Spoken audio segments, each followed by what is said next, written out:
Bom, aqui no Jornal da Manhã, conosco a nossa companheira jornalista Vera Magalhães, que vem por imagens também para você que nos acompanha pela internet. Bom dia, Vera, tudo bem?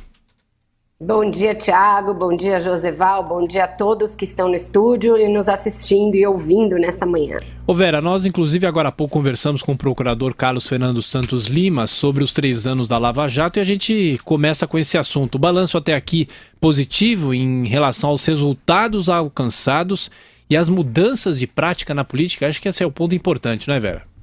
Eu acho bem importante, Thiago. É lógico que é muito positivo. A Lava Jato trouxe à tona aí um esquema de corrupção nunca visto antes, em que uma empresa, a principal empresa do país, foi usada para pilhar o Estado brasileiro. A verdade é essa, né? Ela também não se restringe unicamente à Petrobras, mas teve como ponto de partida e como seu principal arcabouço ali as investigações na Petrobras, mas mostrou, na verdade, um esquema em que as estatais eram usadas por um partido político, o PT, para se perpetuar no poder, beneficiar seus aliados. O PMDB e o PP foram alguns desses partidos aliados amplamente beneficiados por esse esquema, e uma total e absoluta promiscuidade entre o público e o privado. As empresas tinham agentes infiltrados dentro do governo, fazendo essa ligação de interesses. Propinas eram pagas para obtenção de contratos em empresas públicas, propinas eram pagas na forma de financiamento eleitoral para que essas pessoas se perpetuassem no poder. A Lava Jato teve o condão de quebrar tudo isso. O balanço é bastante positivo, principalmente na primeira instância. Então, o procurador Carlos Fernando trouxe aqui um balanço que é mais positivo para quem não tem foro do que para quem tem foro. Para fazer uma comparação básica ali, são 56 denúncias apresentadas em Curitiba contra 260 pessoas. Dessas, 130 já foram condenadas, então metade já foi condenada nesses 3 anos. As penas somadas ultrapassam 1.000 anos de reclusão aí. E 10 bilhões de reais já foram objeto de acordo de devolução de dinheiro, Thiago. Eu acho que esse é um outro grande diferencial da Lava Jato.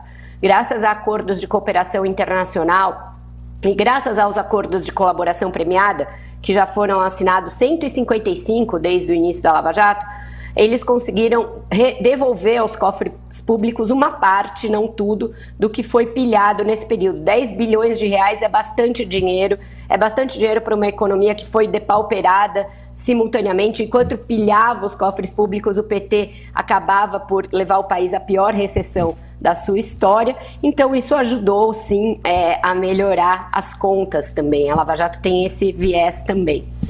Oi, Vera, bom dia. E esse assalto à coisa pública é tão vasta que, o procurador noticiou hoje aqui que a fonte das denúncias, que é Paraná, se espraia hoje por todo o Brasil. A coisa hoje está atingindo todos os estados e chega às cortes mais altas.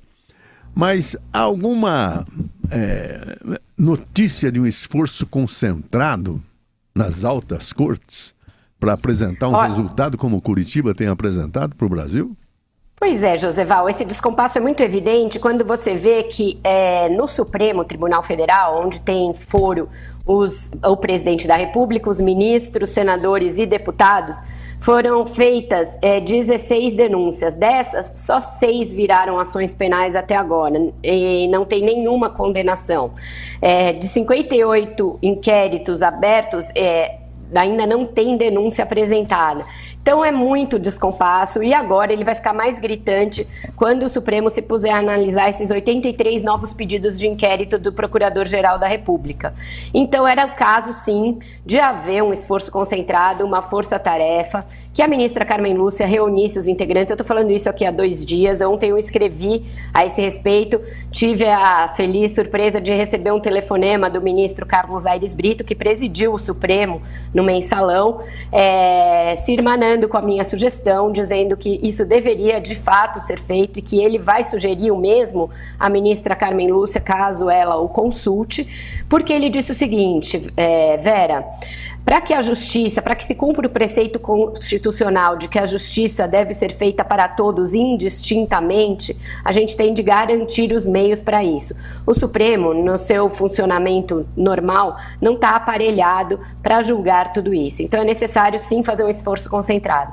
Ele se lembrou do Mensalão, quando ele era presidente, que ele determinou sessões ininterruptas, quase todos os dias, desde agosto até dezembro, Joseval. Ele falou, Vera, só sessões para ouvir os advogados foram 26 só de oitiva dos advogados de defesa.